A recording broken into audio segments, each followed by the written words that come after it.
estamos en unas fiestas en el mundo y se le ha conocido como la Semana Santa en el mundo católico.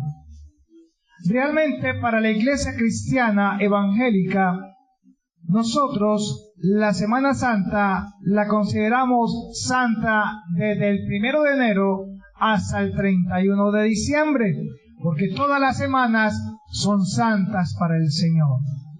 Sin embargo, no podemos desconocer que algo está diferente esta semana en el mundo. Y esta Semana Santa está mezclada entre ritos, procesiones, liturgias, con las que se quiere recordar y se vive la pasión, la muerte y la resurrección de nuestro Señor Jesucristo. Pero esta misma celebración va acompañada junto con la adoración a María, a José y a unos cuantos miles de hombres canonizados por la Iglesia Católica y que son denominados santos o beatos, y los cuales han sido canonizados. Entonces, realmente es una semana donde más que se hacen milagros o sanidades a creyentes profesantes de esta religión, más bien es un tiempo donde se celebra la denominada Pascua.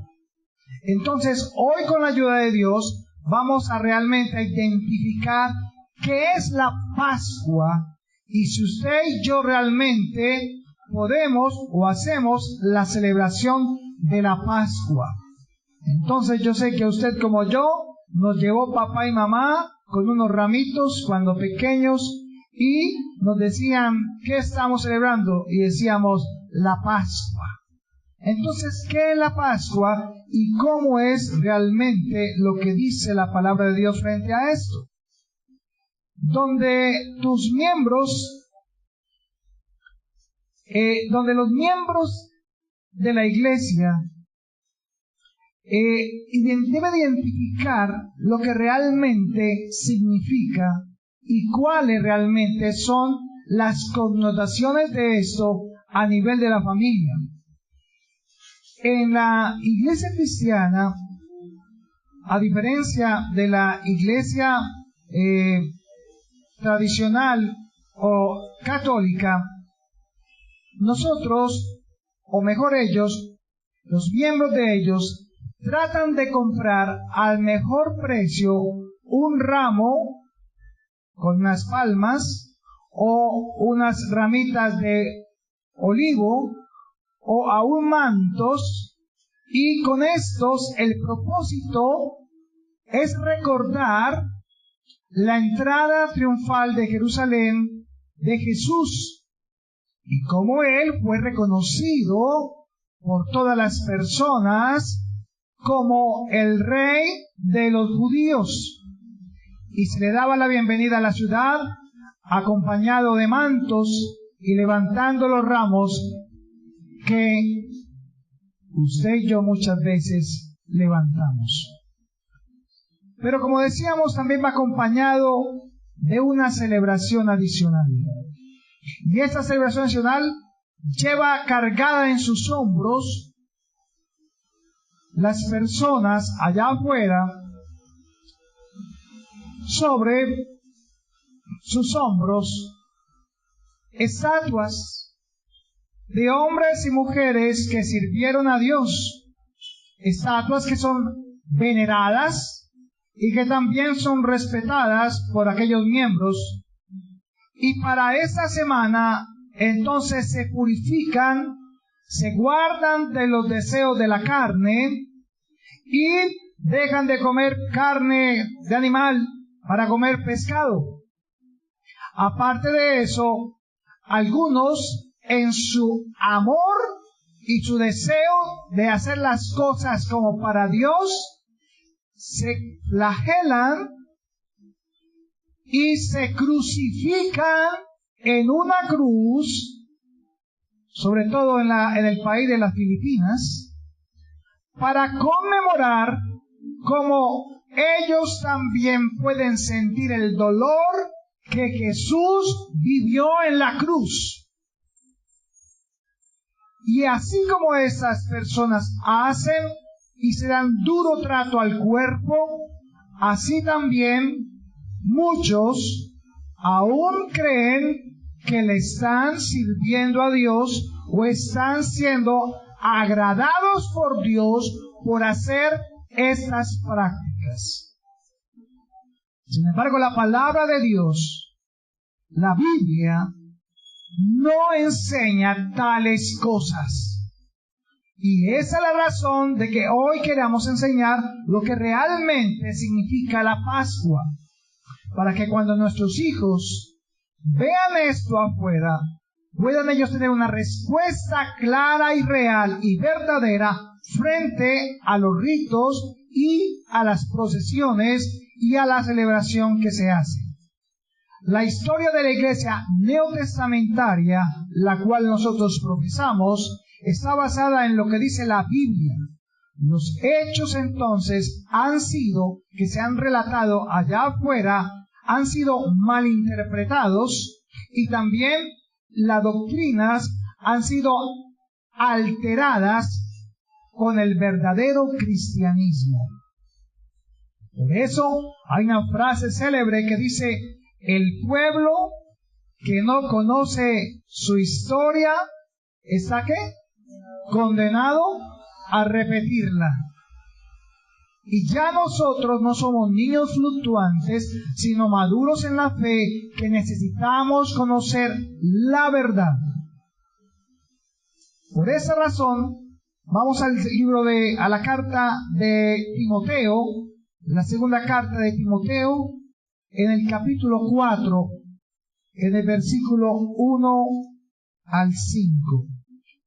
Segunda carta de Timoteo, capítulo 4, versículo 1 al 5. Dice la palabra de Dios. Pablo le está llamando, le está mandando esa carta a Timoteo, guiado por el Espíritu Santo.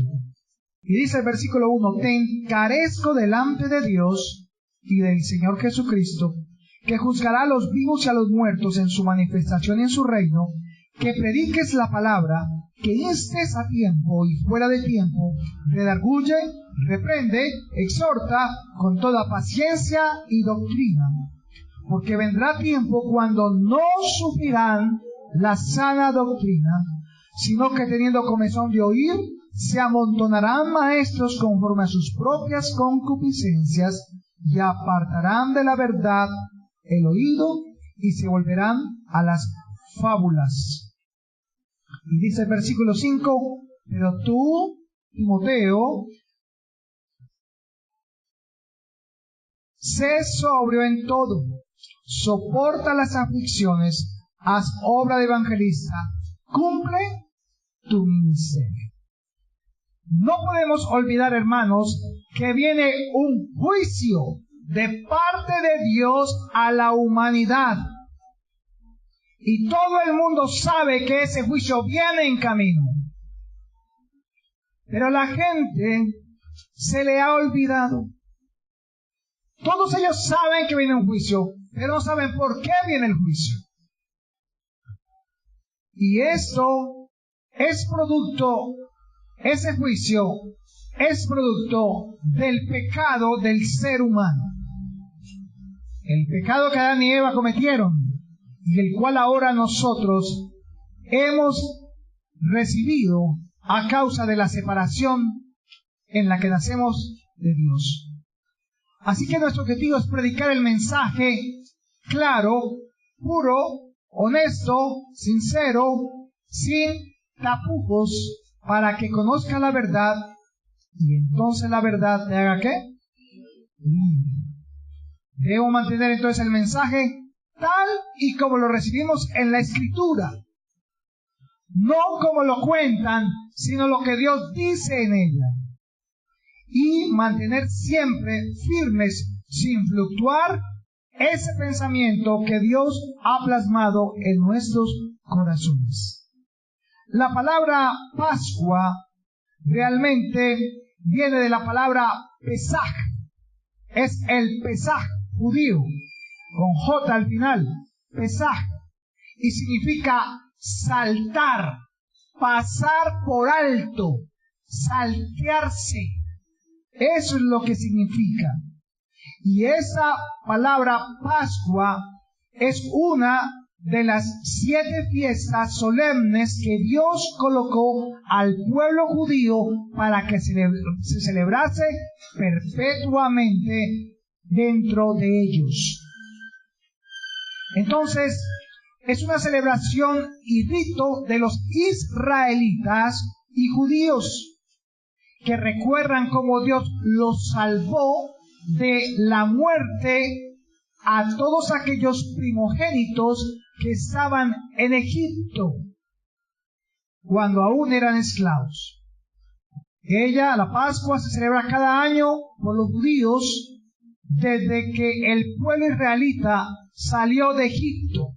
O sea que la Pascua no es ahorita, hace 500 años, 800 años, 1600 años, sino que la Pascua se celebra desde hace más de 4000 años, donde Abraham, Isaac y Jacob dieron las promesas a Moisés, y como allá en el desierto Dios les invita a ellos a llevar a cabo la Pascua. Es un rito, es una celebración, una fiesta solemne que Dios determinó a causa de haberlos salvado de la muerte a los primogénitos. La fecha de celebración de la Pascua judía se comienza el 15 de Nisan. El mes de Nisan es el mismo mes de Abib y es el primer año para los judíos. ¿Hoy estamos aquí? Hoy es 1 de abril. Ayer, prácticamente 2 días atrás, el 30 de marzo, se cumplió la Pascua en Israel. En ese momento están en la fiesta de los panes sin levadura, que dura 7 días. Pero entonces la Pascua, que se celebra cada año, desde que Dios llevó su pueblo hebreo al monte del Sinaí, donde Dios dio los 10 mandamientos, pregunto hoy, ¿debemos los cristianos celebrar esa fiesta solemne que Dios envió? ¿Es un mandamiento de Dios? ¿Cuál es la verdad de Dios frente al significado de la Pascua? Para eso entonces tenemos que ir primero a Génesis 3:21 para reencontrarnos con la razón por la cual Dios mandó la Pascua. Y en Génesis 3, versículo 21, Dios había tomado a Adán y a Eva y los había llamado para que dieran cuentas del pecado que habían cometido. Y Dios empieza el juicio a la serpiente, a Satanás, a la mujer y al hombre. Y luego de que ya les escuchó a ellos y les dio una sentencia, entonces en el versículo 21, mire lo que hace Dios. Y Jehová Dios hizo al hombre y a su mujer túnicas de pieles, ¿y qué hizo? Los vistió. Entonces, aquí vemos que Dios vistió a Adán y a Eva con túnicas de animales, y para haber colocado las túnicas de esos animales en ellos, esas pieles, ¿qué tuvo que hacer? Un sacrificio.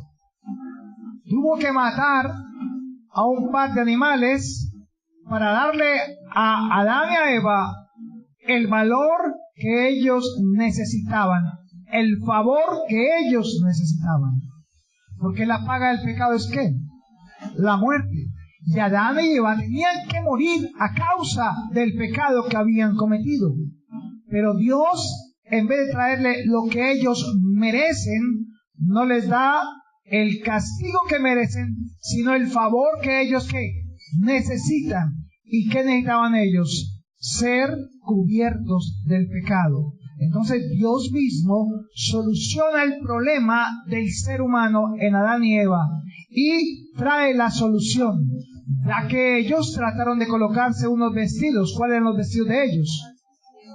hojas de higuera. Se dice que hicieron delantales y se cubrieron con hojas de higuera. Pero Dios no aceptó ello, porque la paga del pecado es que alguien tenía que morir. ¿Quién murió por ellos? Los animales. Entonces, Dios estaba enseñando cómo de esa manera los animales llevaban el pecado que ellos habían cometido, y Dios los cubría con estas pieles, tipificando que así mismo cubría el pecado en ellos, no quitaba, sino que cubría para que ellos pudieran tener una relación con Dios nuevamente y ser enseñados. Entonces, años después, el diluvio llega y todos los hombres y mujeres murieron junto con los animales y bestias, murieron en el diluvio. Pero Dios levanta a Noé allí en el arca junto con su esposa y sus hijos, y allí entonces Dios vuelve y realiza un sacrificio, pero con Noé. Noé sacrifica cuando baja del arca, hace sacrificio a Dios porque él entiende cuál es su posición como hombre. Más adelante, Abraham, Isaac y Jacob también ellos realizan estos sacrificios. Y en la Torre de Babel pasó algo en especial. ¿Qué pasó? La tierra, ¿qué sucedió?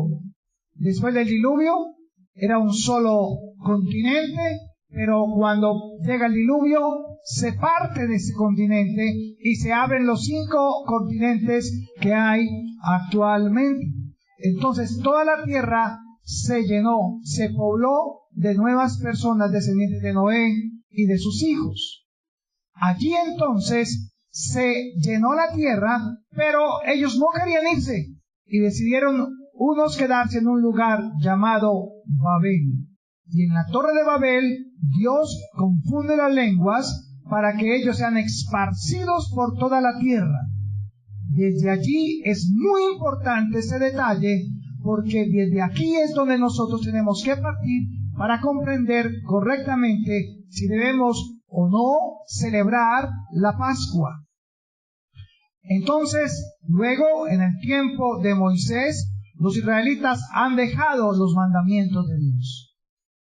Están esclavos en Egipto y ellos ya son hasta idólatras de dioses que tiene Egipto y el faraón. Entonces, han dejado los mandamientos de Dios a causa de la esclavitud, y sus sacrificios ya no se estaban haciendo, y las ordenanzas que Dios les dijo ya no las estaban llevando a cabo. Los 430 años que vivió el pueblo de Israel en Egipto esclavo, no hicieron sacrificios por el pecado, porque su condición de esclavitud no les permitía estar presentes en las cosas de Dios. Y esto es muy interesante, porque hoy podríamos decir que el sacrificio nuestro diario allá afuera puede ser el trabajo. Y el trabajo, o tal vez el estudio, no nos da el tiempo para sacarle a Dios y venir delante de Él a presentar nuestros sacrificios vivos. Usted difícilmente le queda tiempo para leer la palabra de Dios. Difícilmente le queda tiempo para orar. Pero usted sí se puede quedar 2-3 horas viendo televisión o con unos amigos tomando un par de cervezas. Y habla de todo, pero no habla de lo que Dios dice.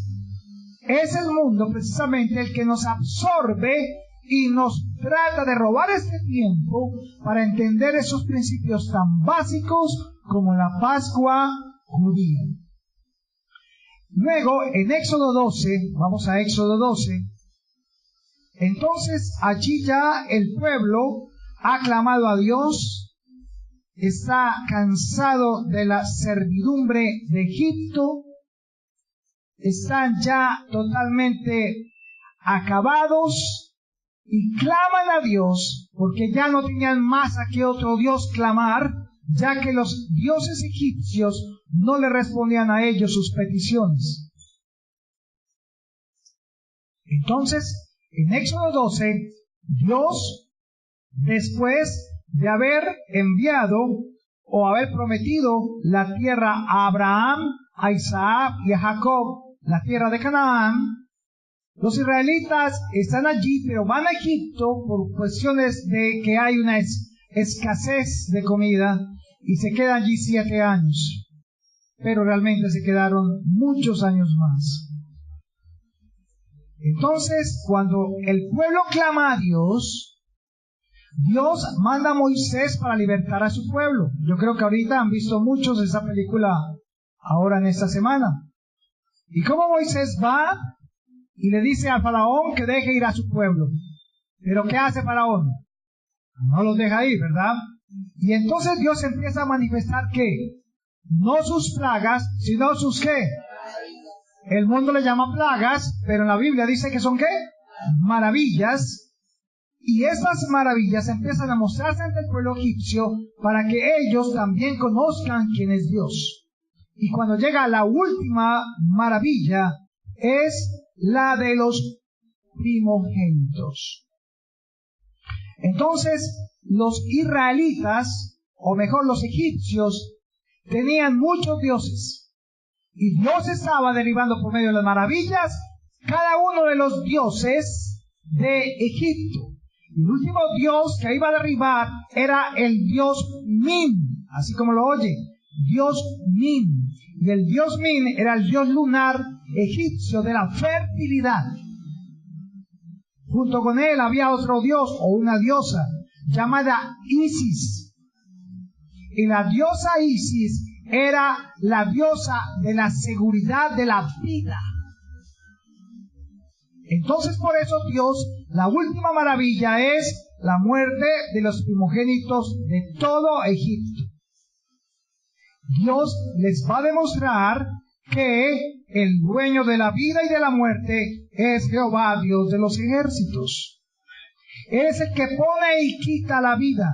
Nadie la quita. Solo Él, porque Él dice aún en Ezequiel que de Él son todas las almas. A Él le pertenece todo lo que vive sobre la tierra. Entonces, esta última maravilla sería la muerte de los primogénitos. Pero Dios muestra su gracia y su misericordia al pueblo de Israel. Y les da una manera de que no mueran sus primogénitos. Porque esa noche vendría el ángel de la muerte y llevaría o mataría a todos los primogénitos en cualquier casa. Así que en toda casa tenía que haber por lo menos un muerto. Porque podría ser el abuelito, el papá, el bisabuelo o el hijo. Todos podrían ser primogénitos. Podría haber más de un muerto en cada casa. A diferencia de las otras maravillas, esta afecta a los hijos de Israel. La pregunta es, ¿por qué? ¿Por qué todas las otras maravillas no afectaron al pueblo de Israel, pero esta sí afectaba al pueblo de Israel? Porque ¿dónde nacieron o dónde nacimos todos? ¿Dentro o fuera del huerto? ¿Incluyendo los israelitas? Sí. Entonces, la paga del pecado es ¿qué? La muerte es ¿qué? Separación. Entonces, estamos separados, estamos destituidos de la gloria de Dios y es Dios justo en hacer un juicio. Si Dios no trae el juicio sobre los israelitas esa noche, entonces Dios es un Dios mentiroso. Por eso los primogénitos tenían que ser tanto de Egipto como de Israel, en la tierra de Gosén. Ahora Dios les da una manera, brinda la manera en que ellos pueden salvarse. Éxodo 12, 1 al 3. Habló Jehová a Moisés y a Aarón en la tierra de Egipto, diciendo, este mes os será principio de meses, para vosotros será este el primero en los meses del año. Hablad a toda la congregación de Israel, diciendo, en el 10 de este mes, tómese cada uno un cordero según las familias de los padres, un cordero por familia. Entonces, aquí vemos que Dios les dice que ese mes sería el primer mes del año para ellos. Sería el mes número 1 y el mes de Nisán. Este mes de Nisán significa cuando comienza la primavera. Cuando comienza la primavera. O sea, en ese momento está comenzando la primavera en Israel, en ese tiempo. Y da comienzo al mes de Nisan. Y esta celebración se iba a hacer por 7 días. Y iba desde el día 30 de marzo hasta el 7 de abril aproximadamente en nuestro calendario. Y el día 10 del mes de Nisan, este corderito se tenía que apartar y guardar de los otros animales, y solamente se le daba agua para que estuviera 4 días allí y se limpiara completamente para poder servir de sacrificio. Mire el versículo 5 al 8. El animal será sin defecto, macho de 1 año. Lo tomaréis de las ovejas o de las cabras, y lo guardaréis hasta el día 14 de este mes, y lo inmolará toda la congregación del pueblo de Israel entre las 2 tardes. Y tomarán de la sangre y la pondrán en los 2 postes en el dintel de la casa en la que han de comer. Y dice el versículo 8, y aquella noche comerán la carne asada al fuego y panes sin levadura con hierbas amargas lo comerán. Yo les hago una pregunta. En los años que usted lleva celebrando la Pascua, antes o después de conocer a Cristo, ¿cuántas veces se ha comido el corderito asado? Nunca, ¿verdad? Si mucho ha levantado una palma de... ¿cierto? O bueno, o tal vez ha comido una hostia. O tal vez ha comido el pan con el vino. Entonces con esto empezamos a darnos cuenta de que no todo lo que la tradición dice es verdad. Es necesario ir a la palabra antes de hacer otras cosas. También dice en el versículo 11, y lo comeréis así, ceñidos vuestros lomos, vuestro calzado en vuestros pies, y vuestro bordón en vuestra mano, y lo comeréis apresuradamente. Es la Pascua ¿de quién? De Jehová. No es la Pascua de los hombres, sino la Pascua de Jehová. Y dice, pues yo pasaré aquella noche por la tierra de Egipto, y heriré a todo primogénito en la tierra de Egipto, así de los hombres como de las bestias, y ejecutaré mis juicios en todos los dioses de Egipto, dice Jehová. Versículo 13. Y la sangre os será por señal en las casas donde vosotros estéis. Y veré la sangre, y pasaré de vosotros, y no habrá en vosotros plaga de mortandad cuando hiera la tierra de Egipto. Y este día os será en memoria, y lo celebraréis como fiesta solemne para Jehová durante vuestras generaciones. ¿Por cuánto tiempo? Por estatuto perpetuo, dice acá, y lo celebraréis. Entonces, este mes, el mes de Nisan o de Abib, es el mes más importante para los judíos, porque si comienza el año, es como nosotros aquí un 31 de diciembre, allá están celebrando el nuevo año. Dios, ¿qué va a hacer en Egipto esa noche? Va a hacer juicio sobre todos los primogénitos, porque la paga del pecado es ¿qué? Pero Dios también les da a ellos la manera en que pueden salvarse de la muerte. Tomen el cordero, un macho, limpio, puro, y hácenlo, y lo van a comer esa noche. Pero lo más importante es que cojan toda la sangre del animal en un lebrillo, y esa sangre la deben colocar ¿dónde? En los dinteles de las puertas de la casa. Porque el ángel de la muerte, el ángel de Jehová vendría esa noche, y donde vea la sangre, ¿qué va a pasar? Salta. pasa de largo y a esa casa no entra a hacer la muerte. Por eso se llama Pascua, Pesaj, que significa saltar, pasar de largo. En esa casa no habría muerte. Esa es la razón de la Pascua y la razón de su celebración. Y lo más interesante es que ¿a qué horas tenían que matar el cordero? A las 3 de la tarde. Entre las 2 tardes son las 3 de la tarde. A las 3 de la tarde se tenía que hacer el sacrificio y colocar la sangre. En la noche tenía que comer el animal. Así su sangre debía ser colocada en los dinteles de las puertas, y esa sangre, ¿qué representaba? Que alguien ya había muerto por los pecados de los primogénitos o las personas que estaban ¿en dónde? Dentro de la casa. Exactamente igual que lo que Dios le enseñó a Adán y Eva cuando pecaron. Por esa razón, Dios trae juicio a este mundo por el pecado. El pecado que cometieron Adán y Eva y que ahora nos hace nacer separados de Dios. En Éxodo 12, versículo 24 al 28, coloca a Dios para que Moisés hable al pueblo. Y Moisés empieza a decirles: guardaréis esto por estatuto para vosotros y para vuestros hijos para siempre. Y cuando entréis en la tierra que Jehová os dará, como prometió, guardaréis este rito. Y cuando dijereis vuestros hijos: ¿qué significa este rito, papá?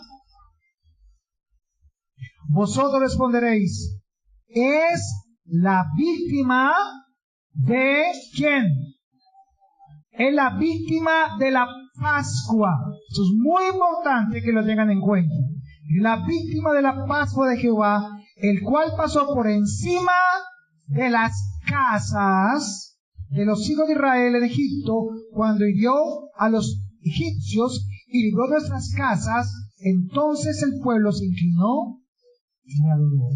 Y los hijos de Israel fueron e hicieron puntualmente así como Jehová había mandado a Moisés y a Aarón. ¿Era de estatuto por cuánto tiempo? Perpetuo, ¿verdad? Y se llamaría ¿cómo? La Pascua de Jehová. Pero el cordero, ¿cómo se le llamaba? La víctima de la Pascua. La víctima de la Pascua. Dios está enseñando cómo Él mismo llevaría a cabo en el futuro una Pascua. Y esa Pascua era que el Dios Padre iba a sacrificar un cordero, su propio Hijo, a Jesucristo. Y de esa manera Jesús va a regar su sangre, su vida, por cada uno de nosotros. Por eso es que hablamos tanto en la iglesia cristiana de la sangre de Cristo. No es que la sangre de Cristo tenga un poder por allá y usted está orando y ¡ay, sangre de Cristo, cúbreme! No es una cuestión así como echarse sangre encima pensando. Es la sangre que Él derramó allá en la cruz por nosotros, una vez y para siempre. Entonces, cuando usted acepta y recibe y cree en la obra redentora de Jesucristo en su vida, entonces el mismo Padre está colocado en usted ¿qué? La sangre preciosa de Jesús espiritualmente. Y cuando Dios viene a hacer un juicio, porque Él hace misericordia, juicio y justicia diariamente en la tierra, pero cuando Él viene a hacer un juicio, ¿qué pasa cuando usted merece ese juicio por el pecado que cometió? Dios pasa de largo y no trae juicio sobre él. Porque Él sacrificó su propio Hijo. Dios Padre fue el mismo que hizo el sacrificio del Cordero perfecto, que quita el pecado del mundo. Y por esa preciosa sangre es que nosotros hoy podemos decir, yo no estoy para juicio, sino para vida eterna en Cristo Jesús. ¿Merece un aplauso a Jesús por eso? Le damos la gloria a Él. Le costó su vida.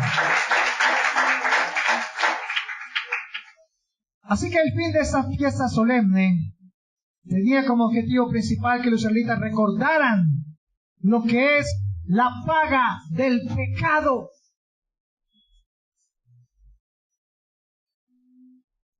Pero para poder seguir adelante tengo que darles una historia cortita. Y hay que recordar la historia de donde venimos nosotros. Hay dos tipos de pueblos en la Biblia. Los israelitas o judíos y los extranjeros, también llamados como gentiles. ¿Usted qué es? ¿O judío? Bueno, el pueblo judío son los nacidos en Israel, que vienen de la descendencia de Jacob, porque Jacob tuvo 12 hijos, y Jacob, Dios le cambió el nombre de Jacob, ¿por qué? Por Israel. De ahí donde nace la nación de Israel. Y de allí descienden todos los judíos que usted ve actualmente. Pero antes de Jacob, existía un hombre llamado Abraham. Y así como Abraham, desde el tiempo del diluvio y de la Torre de Babel, las personas que existían en el tiempo fueron esparcidas por toda la tierra, no siendo israelitas, porque todavía no existía Israel, y Jacob todavía no había ni nacido. Por lo tanto, fueron llamados extranjeros o gentiles. Inclusive Abraham no era judío, era un gentil. ¿Y por qué les digo esto? ¿Por qué es tan importante? Porque las fiestas solemnes de Jehová son para ¿quiénes? Para Israel, para los que son ¿qué? Judíos, no gentiles. Era una orden para ellos. Así que los judíos tenían que llevar a cabo estas fiestas y aún las deben hacer preparando la venida en ese tiempo ¿de quién? Del Mesías, el Cristo.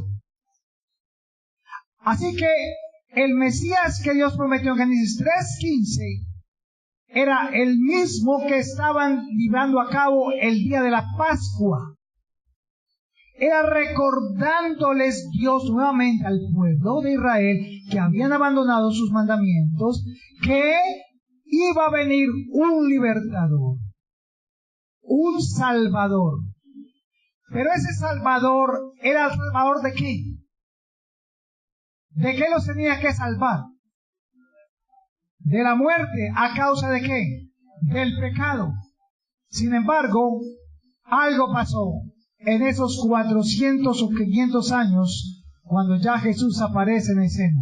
Vamos primero a mirar la profecía que Dios dio en Zacarías 9:9 para comprenderlo mejor. Y dice así: alégrate mucho, hija de Sión, esto es Israel. Da voces de júbilo, hija de Jerusalén. He aquí tu rey vendrá a ti, justo y salvador, humilde y cabalgando sobre un asno, sobre un pollino, hijo de asna. Qué interesante esta profecía que Zacarías da de parte de Dios. Y le recuerda que su Salvador, el que prometió en Génesis 3:15, el de la Pascua de Éxodo 12, va a venir a ellos para cumplirse lo que Dios había dicho. el sacrificio o la víctima de la Pascua de Jehová. ¿Que los iba a salvar de qué? Del juicio que Dios iba a hacer a todos los hombres, porque todos han pecado y están expuestos al juicio de Dios. Entonces, cuán importante, hermano, escuche esto, es cuando nosotros colocamos la mirada en las circunstancias y no colocamos o perdemos de vista las promesas de Dios. Les voy a explicar por qué. El pueblo de Israel, el pueblo judío en el tiempo de Jesús, está siendo oprimido por un imperio. ¿Cuál? Roma. Y Roma los está oprimiendo porque él es el imperio que gobernaba toda la tierra. Y aunque los judíos creían en Dios, están rodeados de idolatría y también de religiosidad en el tiempo de Jesús. Hay fariseos, hay saduceos, hay celotes, hay escribas, hay publicanos. Todo esto era un cúmulo de gente religiosa tratando de agradar a Dios, pero oprimidos por un imperio. Y algo pasó en esos 400 años de silencio que dicen que Dios tuvo. ¿En qué caminaba David, el rey David, cuando entraba a Jerusalén? ¿En qué entraba? En un burro. Porque los burros en el tiempo antiguo eran síntoma o índole de honor, eran lo máximo. O sea, los reyes entraban en burritos. Pero con las guerras y con todas las cantidades de locuras que hizo el ser humano, batallas e injusticias que pasaron en el tiempo antiguo, apareció un animal que lo reemplazó: el caballo. Y el caballo representaba un animal fuerte, un animal fuerza, de destreza, agilidad y poder. Entonces, ya la gente le temía más al que estaba sentado en el caballo que al que estaba en el burro. Y ya ellos entonces no esperaban que llegara el rey de los judíos, el que los iba a libertar, en un burro, sino en un caballo, con espadas y con un ejército acompañado de más caballos. Ellos olvidaron que los grandes hombres de la Biblia caminaban en un burro. Y por eso Zacarías se lo recuerda a ellos en 9:9. Y le recuerda la profecía. Entonces, a diferencia de los caballos, los burritos y las asnas quedaron para servir ¿en qué? Para cargar, para obedecer y para hacer lo que se les diga. En cambio, un caballo es fuerte. Y si usted no se acomoda también al caballo, el caballo no se acomoda a usted. Y inclusive hay caballos que si no les gusta a usted, no lo dejan subir al caballo. No lo dejan montar. Entonces, mirando este trasfondo, los judíos oprimidos en ese tiempo necesitaban un rey que los salvara de la opresión romana en la que estaban. Necesitaban un ejército como el de los romanos y mucho más fuerte para poder salir de la esclavitud civil en la que estaban. Ese era el pensamiento en el tiempo de Jesús. Ahora miremos qué pasó. Mateo 21, versículo 1 al 11. Dice así: cuando se acercaron a Jerusalén y vieron a Betfagé, al monte de los olivos, Jesús envió 2 discípulos diciéndoles: id a la aldea que está enfrente de vosotros, y luego hallaréis una asna atada y un pollino con ella. Desatadla y traednos. Y si alguien os dijere algo, decid: el Señor los necesita, y luego los enviará. Todo esto aconteció para que se cumpliese lo dicho por el profeta cuando dijo: decid a la hija de Sión, he aquí tu rey viene a ti, manso y sentado sobre una asna, sobre un pollino, hijo de animal de carga. Y los discípulos fueron e hicieron como Jesús les mandó, y trajeron el asna y el pollino, y pusieron sobre ellos sus mantos, y él se sentó encima. Ellos están entrando a Jerusalén, pongan mucha atención, ellos están entrando a Jerusalén, y Jesús se sube sobre el asna. Y dice, y la multitud, que era numerosa, tendía sus mantos en el camino, y otros cortaban ramas de árboles y las tendían en el camino, y la gente iba delante y la que iba detrás aclamaba diciendo: Hosana al Hijo de David, bendito el que viene en el nombre del Señor, Hosana en las alturas. Y cuando entró él en Jerusalén, toda la ciudad se conmovió diciendo: ¿y ese quién es? Y la gente decía: pues este es Jesús, el profeta de Nazaret, de Galilea, que también viene a visitarnos hoy.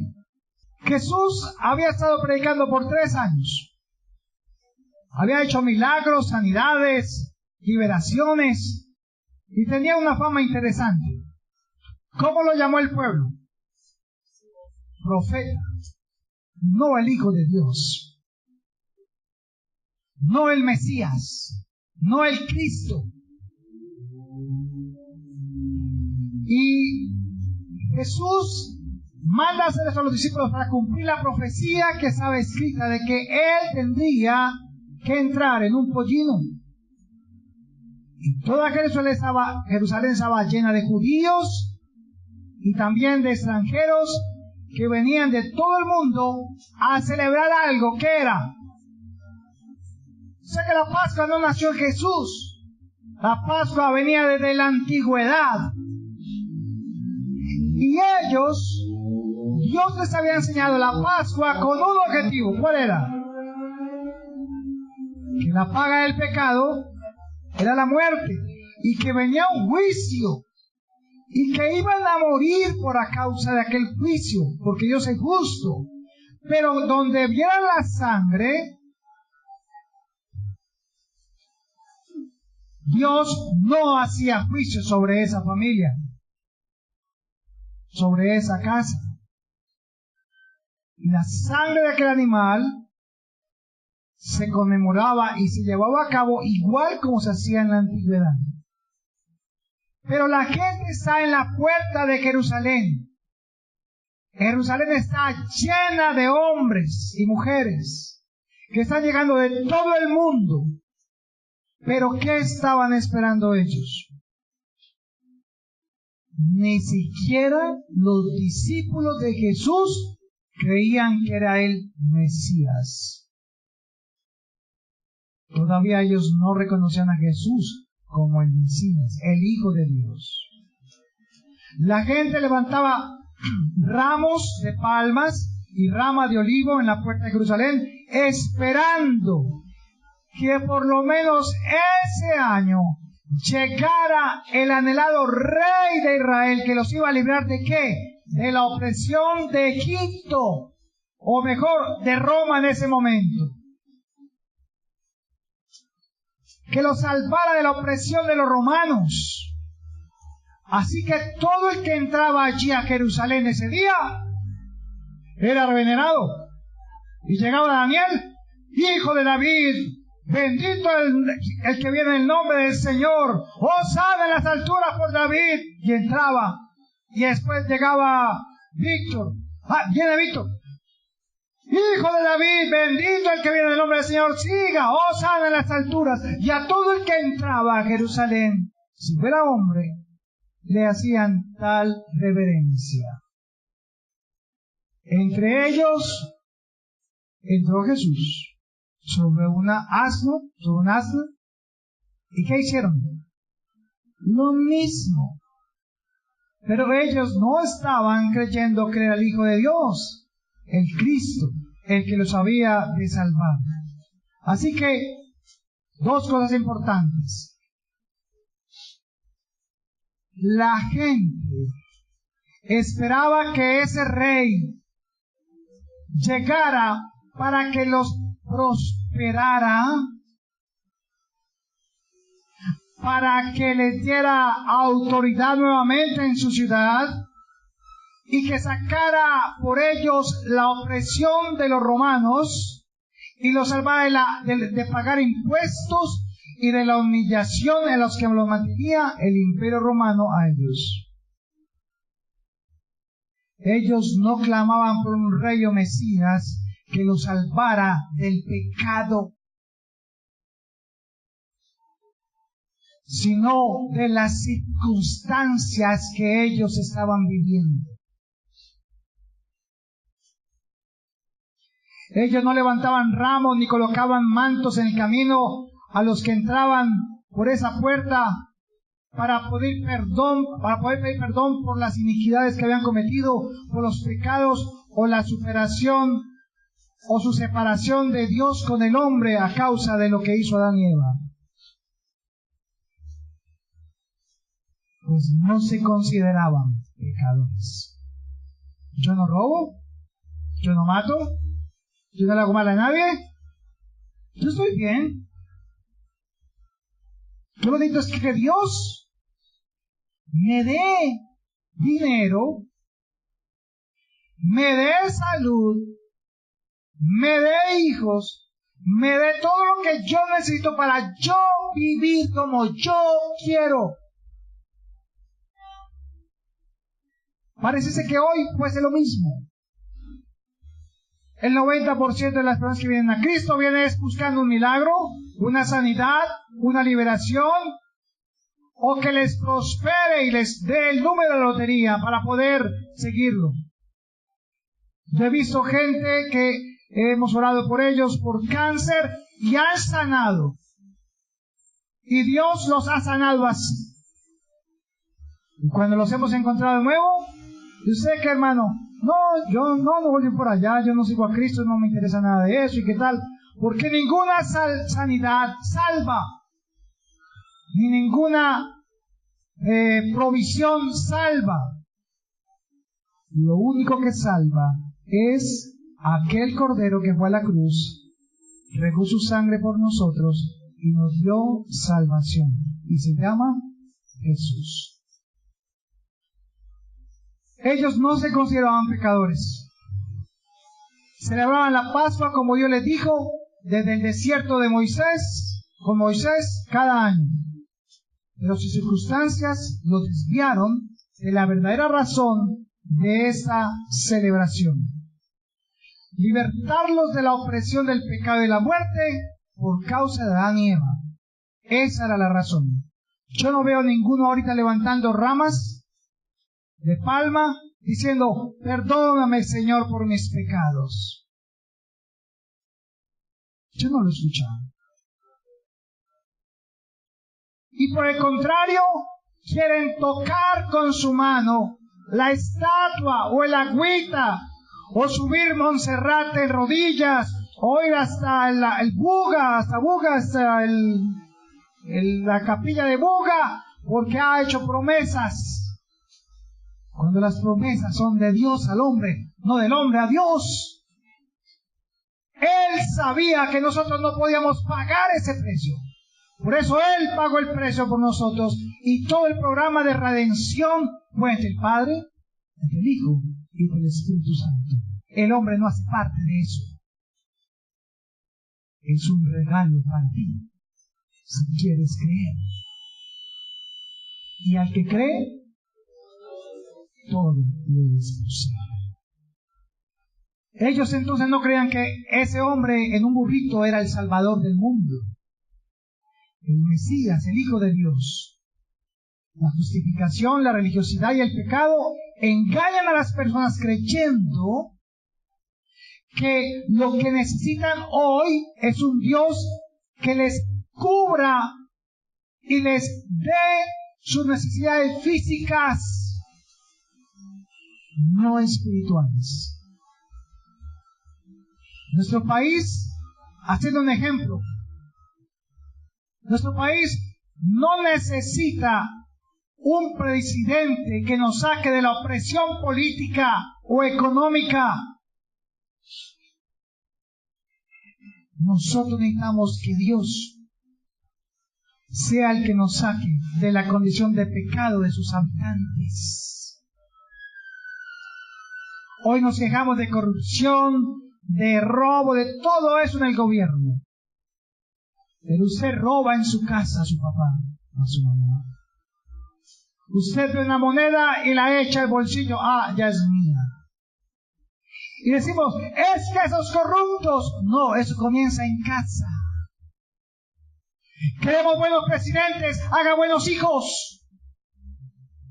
Enseñe los principios en casa y se levantará un varón de acuerdo a la voluntad de Dios, temeroso de Dios, y Dios lo respaldará y lo pondrá como presidente. Si es que ustedes consideran que Colombia necesita un presidente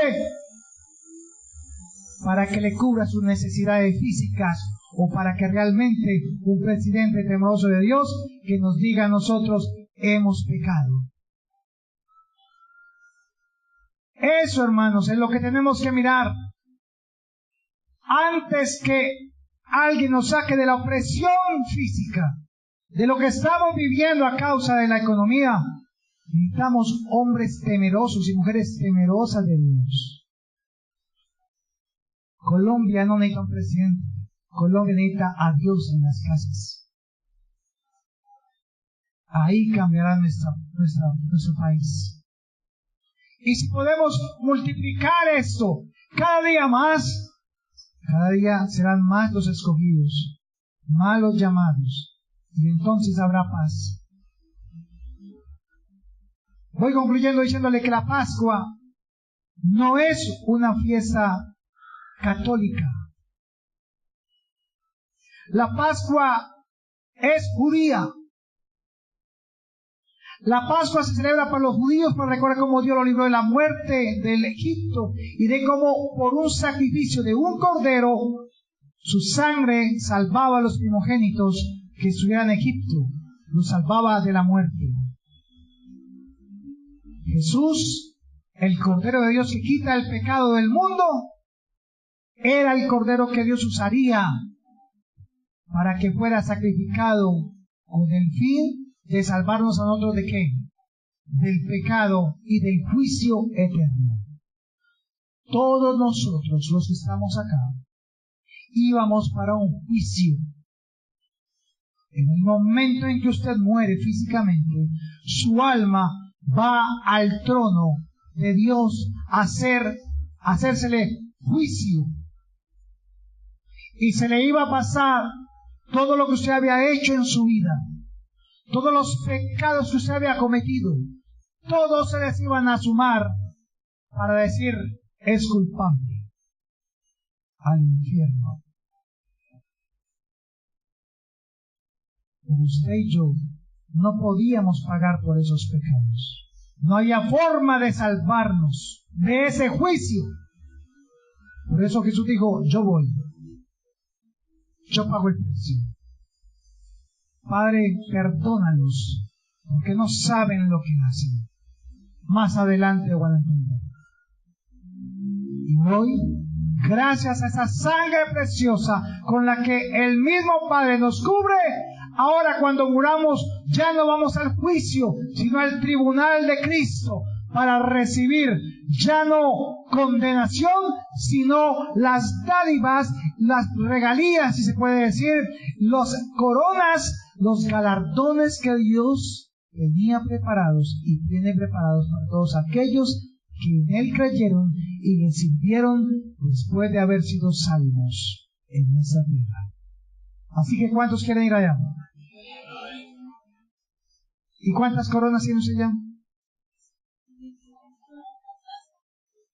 Son 5 coronas. Por lo menos alcancemos la primera, después la segunda y después la tercera. Y vamos para la cuarta y la quinta. Le queda tiempo, todavía tiene tiempo. Termino con esto. 2 versículos más y un pequeño recorderis.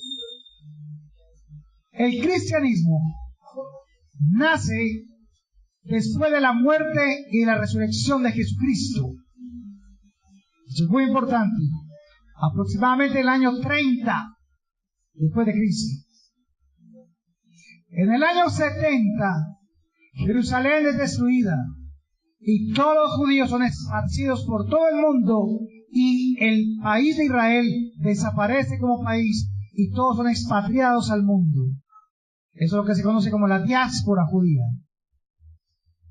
Luego, escuche esto, en el año 380 después de Cristo,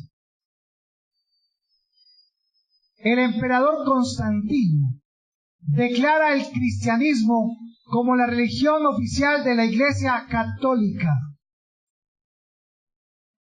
O sea que la Iglesia Católica no existe desde todo el tiempo, no, 380 años después de Cristo. Y él se autoproclama como el primer papa, o el segundo papa, porque creo que fue Pedro, dicen, y Pedro nunca fue a Roma. Y se diseña entre su tradición y liturgias papales la celebración de la Pascua católica. Y para celebrar la pasión, muerte y resurrección de Jesús, se decreta la conocida Semana Santa, en el año 380 después de Cristo. Así que la Semana Santa católica, que celebra la Pascua, Domingo de Ramos, Domingo de Resurrección, tuvieron su inicio exactamente en el año 325 después de Cristo. Pero solo hasta el 380 fue oficial de parte de la Iglesia Católica y se nombró a la Iglesia Católica como el cristianismo, como la Iglesia, como la religión oficial. Los cristianos que profesamos en la Iglesia hoy, nosotros, no somos de esta Iglesia. Somos de la Iglesia neotestamentaria, o sea, la que Jesús no haya dejado, sino la que 30 años después de Cristo empezaron los discípulos a declarar lo que hay en el Nuevo Testamento, los Hechos de los Apóstoles. Esa es la Iglesia que nosotros profesamos, la Iglesia neotestamentaria, fundamentada en los apóstoles y en los profetas. Así que nosotros no celebramos la Pascua. Los gentiles no celebramos la Pascua. Tampoco levantamos ramos, ni hojitas de olivo, ni mantos, ni celebramos ritos de esta índole, porque el sacrificio por el pecado, el cual fue Cristo, ya fue hecho. Ya no hay más sacrificios, ni promesas, ni profecías de la salvación.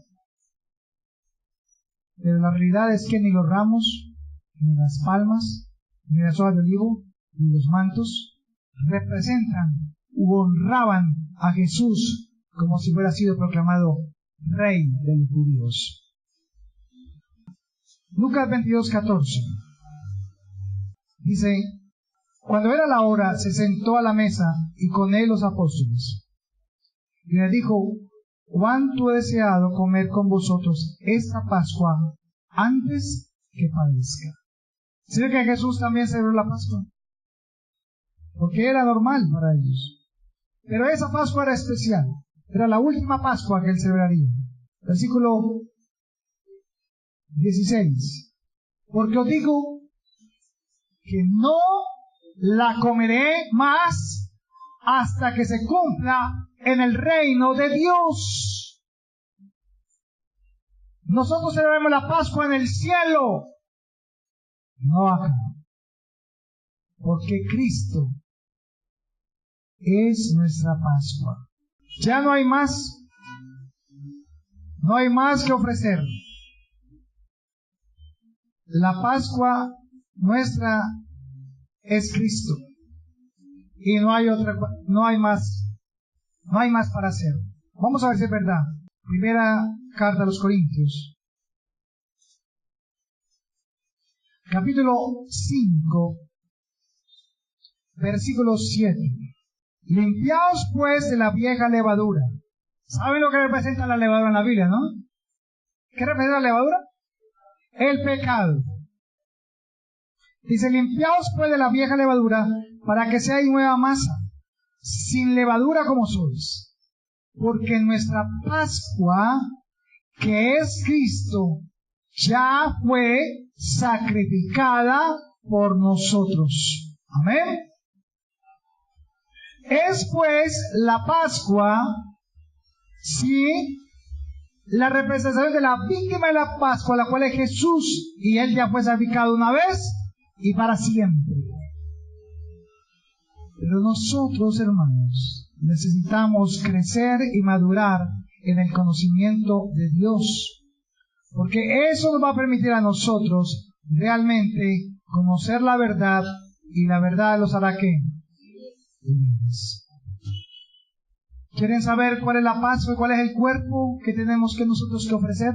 ¿Cuál es el sacrificio que ahora tenemos que ofrecer? Porque hay un sacrificio que ofrecer. Aún la iglesia cristiana necesita hacer un sacrificio más. Y está en Romanos 12:1. Así que, hermanos, os ruego por las misericordias de Dios, que presentéis vuestros cuerpos en sacrificio que no muerto, vivo, santo, agradable a Dios, que es vuestro culto racional. ¿Y qué más dice?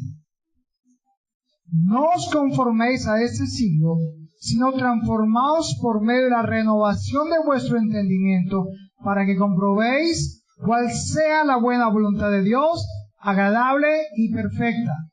No a las tradiciones, no a lo que nuestros padres nos enseñaron, si no conocían de Dios, sino a lo que el Padre de los cielos, al Padre de las luces, al Padre del Señor Jesucristo, nos dejó en su palabra para nosotros. Por eso nos dicen que nos lavaron el cerebro a los cristianos. Gracias a Dios, porque estaba demasiado sucio, contaminado y lleno de cosas y de tradiciones que no hacían parte de lo que Dios tenía para nosotros. Dice acá en esa versión, no imiten las conductas ni las costumbres de este mundo, en el versículo 2. Más bien dejen que Dios los transforme en personas nuevas al cambiarles la manera de pensar. Entonces aprenderán a conocer la voluntad de Dios para ustedes, la cual es buena, agradable y perfecta. Amén. ¿Por qué no le damos gracias a Dios? Amado Padre Celestial, Señor, gracias por tu palabra. Gracias porque ella nos lleva a toda verdad. Y esa verdad nos hace libres. Así no tendremos que sentirnos culpables, Señor, de haber profesado tal vez antes en nuestra vida una religión, pero ahora, Señor, tenemos no una religión, sino una relación contigo.